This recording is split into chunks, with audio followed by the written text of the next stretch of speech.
Bonjour et bienvenue sur la chaîne de Green Spider. Donc c'est encore une fois dans ce milieu marin au milieu des dunes que je vous retrouve pour cette nouvelle présentation et bien entendu ce retour d'utilisateur sur cette sangle de portage pour appareil photo de chez Peak Design. Alors un certain nombre d'entre vous m'avaient contacté par message privé afin de vous proposer quelques petites vidéos concernant donc du matériel pour le matériel photo donc pour les sorties nature. Donc je m'emploie aujourd'hui à vous faire une présentation mais surtout un retour d'utilisateur sur cette sangle. Ici on se retrouve au milieu de cet endroit assez magique pour moi, bien entendu pour tous les amoureux de la nature, avec ces orchidées bouc qui sont qui commencent à s'épanouir largement. J'avais eu du mal à les identifier au départ lorsqu'elles n'étaient encore qu'en bouton, pour ceux qui me suivent dans une précédente vidéo, et puis voilà, elles sont maintenant totalement développées. Alors la particularité de cette orchidée, d'où son nom d'ailleurs, ce sont les fleurs. Lorsqu'elles sont encore jeunes, elles sont presque blanches, et plus elles vieillissent, plus les extrémités deviennent couleur pourpre, avec cette particularité de se tordre en tire-bouchon, rappelant donc notamment les cornes de bouc. Mais ce n'est pas le seul élément qui les caractérise par rapport à leur nom, c'est aussi leur parfum, puisqu'elles ont un fort parfum qui rappelle le musc du bouc. Donc c'est pas forcément très agréable, mais en tout cas visuellement c'est vraiment une superbe plante, une superbe orchidée. Donc il y a plusieurs espèces ici, il y en avait 3 principalement, 3 à 4 espèces. Et puis ici donc elles se sont largement répandues. Surtout en bordure de littoral. Alors ce sont des espèces comme toutes les orchidées bien entendu, ce sont des espèces qui sont protégées, il ne faut surtout pas les cueillir. D'abord ça n'a aucun intérêt parce que si on les coupe et qu'on les emmène chez soi, le temps d'arriver de toute façon elles seront fanées, et puis deuxièmement de toute façon c'est pas forcément au niveau du parfum très agréable de le sentir, donc autant les laisser sur pied dans leur milieu naturel et puis de pouvoir les contempler ainsi. Et puis aussi en profiter pour faire quelques photos. Donc voilà, je voulais vous présenter ça dans la transition nature, à la fois lié l'exploration et puis aussi la photographie, parce que c'est quand même digne d'intérêt. Bien sûr, à la fin de cette vidéo, je vous laisserai quelques photos prises ici ou là, pour que vous puissiez profiter de quelques clichés que j'ai pu prendre, notamment de la faune et également de la flore. Voilà, on va se retrouver juste après donc pour la présentation et le retour d'expérience sur cette sangle. Concernant donc cette sangle de chez Peak Design, alors c'est une sangle un petit peu particulière. Pour tous ceux qui pratiquent la photographie, je pense qu'on a tous eu le même souci, à savoir trouver finalement une sangle qui est à la fois fiable, solide et pratique surtout, et qui puisse être amovible le cas échéant. Parce que quand on a besoin éventuellement de l'appareil photo à le poser sur un trépied ou éventuellement en disposer beaucoup plus rapidement, c'est pas toujours facile parce que les sangles sont généralement fixées avec des petites anses ici sur les accroches de part et d'autre de l'appareil, et du coup c'est pas toujours évident de pouvoir l'utiliser. Alors Peak Design est connu pour faire pas mal de matériel pensé par des professionnels et pour des professionnels dans le monde photographique, alors que ce soit des sangles mais également des sacs comme les Messenger, avec 2 à leur actif pour le moment, des sacs à dos et puis des pochettes intérieures également, et des housses pour les objectifs d'appareil photo, et également donc pour ces sangles. Alors ici on a une sangle en nylon qui est renforcée sur le système de l'épaule par un espèce de panneau, donc comme un shoulder pad qui est solidaire et qui contient à l'intérieur un espèce d'élément de type néoprène, de façon à augmenter l'épaisseur de la sangle et donc le confort au niveau de l'épaule. La particularité également, c'est qu'on peut le voir ici, il y a des espèces de lignes qui sont en fait en caoutchouc et qui permettent d'agripper plus facilement sur l'épaule. Alors on n'est pas obligé de s'en servir, on peut très bien la retourner dans un sens ou dans l'autre, puisque dans l'autre sens c'est absent. Donc ça permet, en fonction du choix, soit de vraiment agripper de façon à ce que la sangle ne glisse pas sur l'épaule, ou si on préfère, on la pose comme ça et donc elle pourra coulisser sans problème. La particularité également de cette sangle, ce sont des boucles à coulissage rapide, munies d'éléments en aluminium. Donc il suffit d'ouvrir et puis on tire sur la sangle et on peut détendre. À noter que c'est d'un côté comme de l'autre, bien entendu, puisque ça peut être utilisé pour gaucher comme pour droitier. Alors l'avantage de ça, c'est que une fois que c'est réglé au minima, eh bien l'appareil photo fait corps avec soi. Et quand on en a besoin, qu'on veut le sortir très très rapidement pour faire une photo, il suffit d'ouvrir le clip sur le côté et puis la sangle va coulisser. Aux extrémités, particularité également pour cette sangle, ce sont ces attaches rapides qui sont proposées et qui sont exclusives, proposées par Peak Design. Donc ce sont des espèces de petits éléments qui vont s'insérer dans l'extrémité ici, de façon à clipper, voilà, très rapidement. Et quand on n'en a pas besoin ou qu'on veut se désolidariser rapidement de l'appareil photo, il suffit d'appuyer. Donc voilà comment ça se présente. C'est fourni également avec un sabot qui permet d'être positionné sur l'appareil photo. À noter que le sabot est pratiquement compatible avec tous les trépieds d'appareil photo qu'on trouve dans le commerce, exception faite de certaines spécificités produites par des marques comme par exemple Manfrotto. Donc ce sera beaucoup plus compliqué d'insérer ça sur des trépieds de type Manfrotto. Enfin c'est fourni avec. Après on peut le placer ou non. L'intérêt c'est que si on place non pas les deux systèmes de fixation de part et d'autre de chaque côté, au lieu d'avoir l'appareil photo à l'horizontale positionné sur le côté de la hanche, on va l'avoir objectif vers le bas. Alors premièrement ça limite le risque de casse avec les objectifs, et deuxièmement ça permet d'avoir l'appareil photo vraiment bien positionné et de pouvoir le récupérer très rapidement avec le grip, de pouvoir ainsi disposer de l'appareil rapidement. Donc ça c'est plutôt pas mal. Bien sûr si on ne le souhaite pas, on peut le mettre tout en haut, il n'y a pas de souci. Voilà au niveau de la sangle. Alors ce qui est intéressant c'est qu'elle est largement réglable. On peut sans problème la régler à loisir, quelle que soit la dimension de la personne qui le prend. À noter que pour les gabarits vraiment très importants, il faudra la régler au minimum. Mais voilà, c'est quand même pas mal fait. Ici au niveau des systèmes d'attache sur le haut, on peut le voir. C'est quand même très très bien foutu au niveau des coutures, il n'y a pas de souci. Alors à noter que les systèmes d'accroche, pour ceux qui se poseraient la question, résistent chacun à une charge de 90 kg. Donc on est loin de pouvoir transporter du matériel avec ce poids. Donc il n'y a aucune crainte à avoir quant à la résistance au niveau des appareils, et ce même avec des gros objectifs.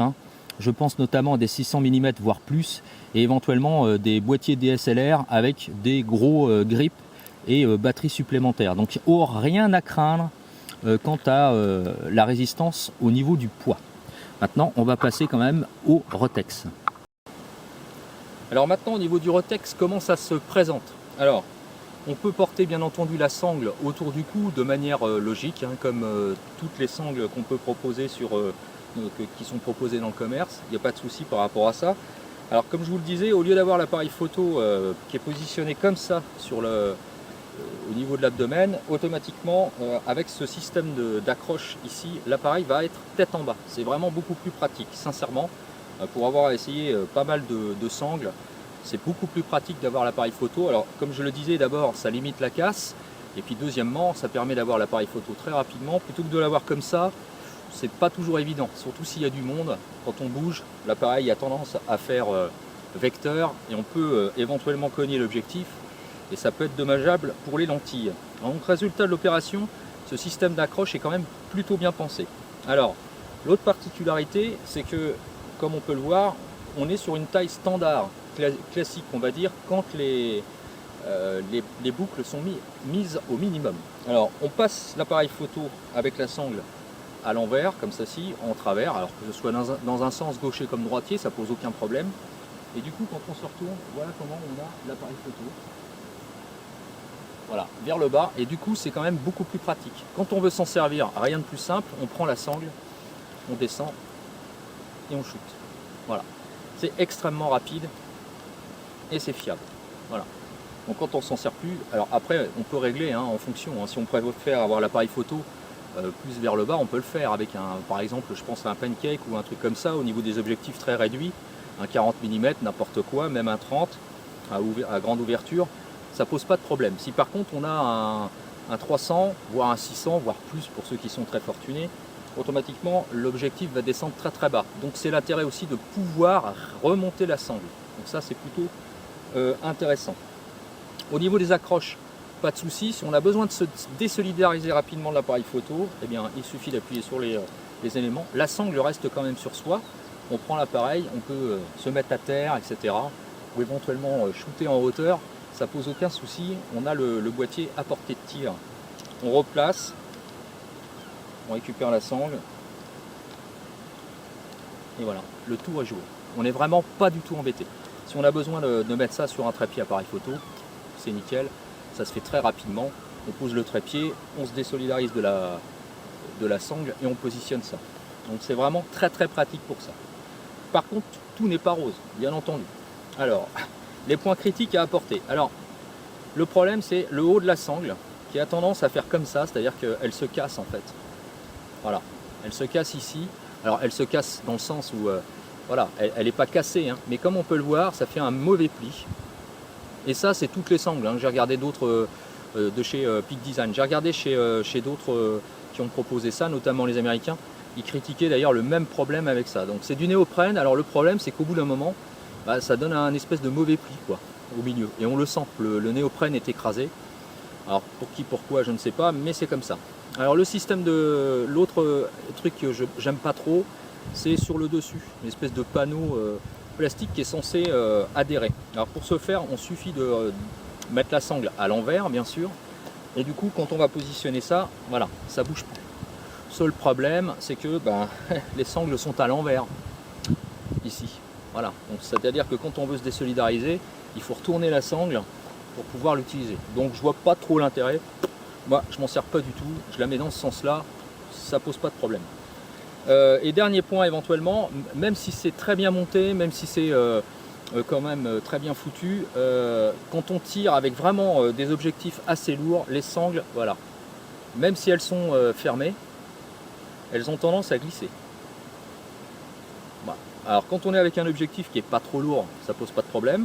Par contre, dès qu'on dépasse un certain poids, je pense notamment, j'ai un 30 mm, hein, avec des grosses lentilles, qui est quand même assez épais, hein, avec une ouverture très importante, en 1,4 en ouverture, le poids est conséquent. Du coup, ça m'arrive régulièrement d'avoir la sangle qui coulisse comme ça toute seule.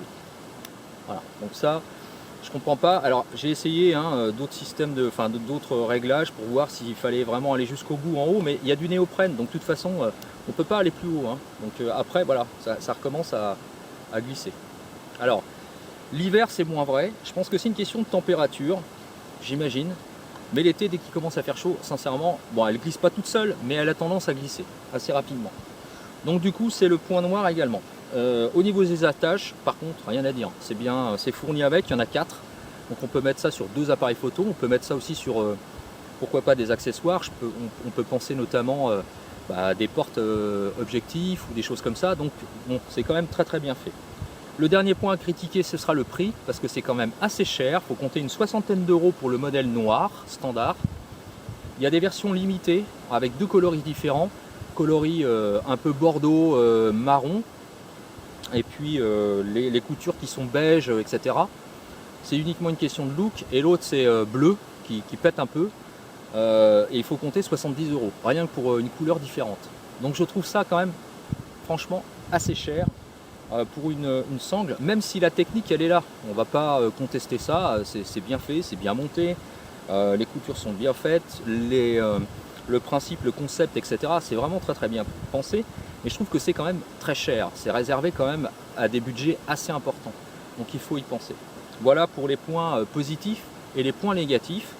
Donc en fait ce sera un peu en demi-teinte, c'est-à-dire autant c'est positif pour l'aspect technique, l'utilisation, etc. au quotidien, vraiment, en plus on sent pas au niveau du poids. Bon bah bien sûr, si on met comme je l'ai dit, un objectif et puis un gros boîtier DSLR avec un grip supplémentaire, des batteries à l'intérieur, avec un 300 mm, avec beaucoup de lentilles, ça va peser, mais ça pèsera de toute façon avec n'importe quel type de sangle, hein.